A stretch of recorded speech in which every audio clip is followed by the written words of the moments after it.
വളരെ സന്തോഷമുള്ളൊരു ചടങ്ങിൽ പങ്കെടുക്കാൻ കഴിഞ്ഞതിൽ വളരെ സന്തോഷമുണ്ട്.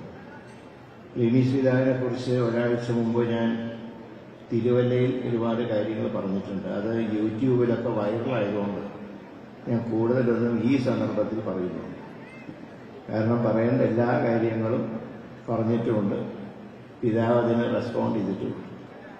ശരിക്കും ഏറ്റവും സന്തോഷമുള്ള കാര്യം എന്ന് പറയുന്നത് പിതാവിൻ്റെ ഈ ജൂബിലി ആഘോഷിക്കുമ്പോൾ ഈ സഭയുമായി എൻ്റെ പിതാവിൻ്റെ ബന്ധം പോലെ തന്നെ എനിക്കും ഒരുപാട് ബന്ധങ്ങൾ.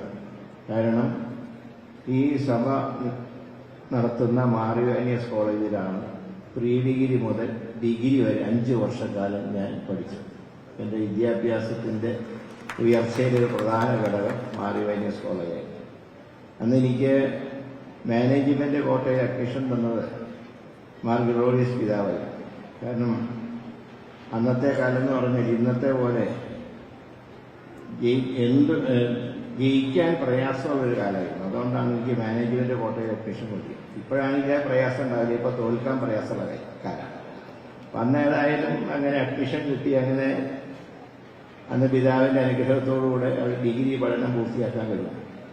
മാത്രമല്ല ക്ലീമീസ് പിതാവിന്റെ പൗരോഹിത്യത്തിന് ആരംഭം കുറിച്ച മാർ ബസേലിയസ് പിതാവ്, ഞാൻ 89 ആദ്യം മത്സരിക്കുമ്പോൾ അദ്ദേഹം ബത്തേരി ബിഷപ്പായി. എന്നൊരു സ്ഥാനാർത്ഥിയായിരുന്നു. ഞാനാണെങ്കിൽ മത്സരിക്കുന്ന കാലത്തെ ഒരവസ്ഥ എന്ന് പറഞ്ഞാൽ പോയാൽ ഒരു വാക്ക് കിട്ടിയാൽ അതായിരുന്നു അന്നത്തെ. അപ്പം അങ്ങനെ അന്ന് ബസേലിയസ് പിതാവിന്റെ അടുത്ത് ചെന്നപ്പോൾ എന്നെ അനുഗ്രഹിച്ച് അവിടെയുള്ള നിലവിളക്കിന്റെ മുമ്പിൽ കൊണ്ടുപോയി അനുഗ്രഹിച്ച രംഗം ഞാൻ ഓർക്കുക. അതിനുശേഷം തിരിഞ്ഞു നോക്കേണ്ടി വന്നിട്ടില്ല, മുന്നോട്ട് പോയി. അന്ന് മുതൽക്ക് ക്ലീമീസ് പിതാവുമായിട്ട് എനിക്ക് ബന്ധമുണ്ട്.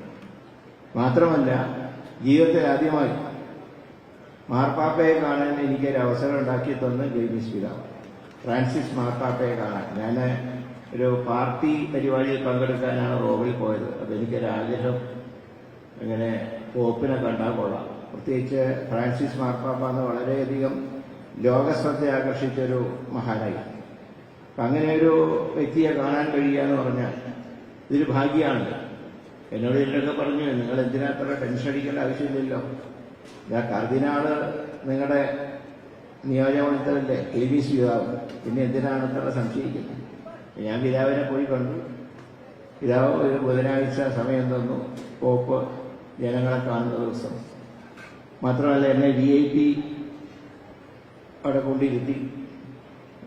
പോപ്പ് നേരെ വന്ന് 2 വാക്ക് സംസാരിക്കാൻ എനിക്ക് ഭാഗ്യമുണ്ടായി. ഞാൻ താമസിക്കുന്ന സ്ഥലത്ത് ചെന്നപ്പോഴാണ് മലയാളികൾക്കൊക്കെ വലിയൊരു അസൂയ. അവർ പറഞ്ഞു, ഞങ്ങളിവിടെ വന്ന് വർഷങ്ങളായിട്ടും ഞങ്ങളാരും പോപ്പിനെ കണ്ടിട്ടില്ല, നിങ്ങളെങ്ങനെ വന്ന് 2 ദിവസം കൊണ്ട് പോപ്പിനെ കണ്ടു എന്ന് ചോദിച്ചപ്പോൾ ഞാൻ പറഞ്ഞു, പോപ്പിനെ തെരഞ്ഞെടുക്കുന്ന കർദിനാൾ എൻ്റെ നിയോജകമണ്ഡലമാണ്, അതുകൊണ്ടാണ് എനിക്ക് കഴിഞ്ഞത്. അപ്പം അത്രയും നമുക്കൊക്കെ ഒരു സ്വാതന്ത്ര്യം അദ്ദേഹത്തിനോടുണ്ട്. പിന്നെ മാത്രമല്ല പൊതു ചടങ്ങുകളിലൊക്കെ നമുക്ക് വേണ്ട നിർദ്ദേശങ്ങളും അത്യാവശ്യം ശാസനങ്ങളൊക്കെ നൽകാൻ നമ്മുടെ ക്ലീമീസ് പിതാവ് എല്ലാ സന്ദർഭത്തിലും നമുക്കൊക്കെ വേണ്ട ഉപദേശങ്ങൾ തരാറുണ്ട്. അതുകൊണ്ടാണ് ഇന്ന് ഞങ്ങളൊക്കെ എത്ര തിരക്കുണ്ടായിരുന്നു. ഇപ്പോൾ ഓണക്കാലാണ്, നിങ്ങൾക്കറിയാം, MLA മാർക്കും MP മാർക്കും മന്ത്രിമാർക്കും ഒക്കെ ഉത്രാള പാച്ചലാണ്. പക്ഷെ ഇവിടെ വന്ന് തിരുമേനിയെ മുഖം കാണിച്ചില്ലെങ്കിൽ പിന്നെ തുടർന്നുള്ള ദിവസങ്ങളിൽ അതിന്റെ റിയാക്ഷൻ ഉണ്ടാകും എന്നറിയാവുന്നതുകൊണ്ടാണ് ഇന്ന് ഏതാണ്ട് കേരളം മൊത്തത്തിൽ ഇവിടെ എത്തിച്ചേർന്നത്. ഞാൻ കൂടുതലായിട്ടൊന്നും പറയുന്നില്ല. എന്നെ ഇവിടെ ഈ സ്ഥാനത്ത് എത്തിച്ചതിൽ പിതാവിന് പങ്കുണ്ട്. ഞാനത് വിശദീകരിക്കുന്നില്ല, മുമ്പ് പറഞ്ഞതാണ്. ഏതായാലും അദ്ദേഹത്തിന് സർവശക്തൻ ആരോഗ്യവും ദീർഘായുസ്സും നൽകട്ടെ. ഇതിൽ കൂടുതൽ ഉയർച്ച ഉണ്ടാവട്ടെ. അത് ഏത് സ്ഥാനത്തൊന്നും ഞാൻ പറയുന്നില്ല, അതൊക്കെ ദൈവനിശ്ചയാണ്. ആരോഗ്യം ഉണ്ടാവണം, ദീർഘായുസ്സും ഉണ്ടാവണം. ദീർഘകാലം സഭയെ നയിക്കാൻ അദ്ദേഹത്തിന് കഴിയണം. എങ്കിലും ഞങ്ങൾക്കൊക്കെ ഒരു ഭാവി ഒന്നുകൂടെ ഉറപ്പിക്കാൻ പറ്റൂ. അതുകൊണ്ടാണ് ദൈവസഹായം പിതാവിന് എന്നും ഉണ്ടാവട്ടെ എന്ന് പ്രാർത്ഥിച്ചുകൊണ്ട് ഈ ചടങ്ങിൽ ഇവിടുത്തെ MLA എനിക്ക് പങ്കെടുക്കാൻ കഴിഞ്ഞാൽ കൂടുതൽ സന്തോഷമുണ്ട്. എല്ലാ സർവശക്തനായ അനുഗ്രഹം എല്ലാവർക്കും ഞാൻ ഓണാശംസകൾ കൂടെ നേർന്നുകൊണ്ട് എൻ്റെ എളിയ വാക്കുകൾ അവസാനിക്കും.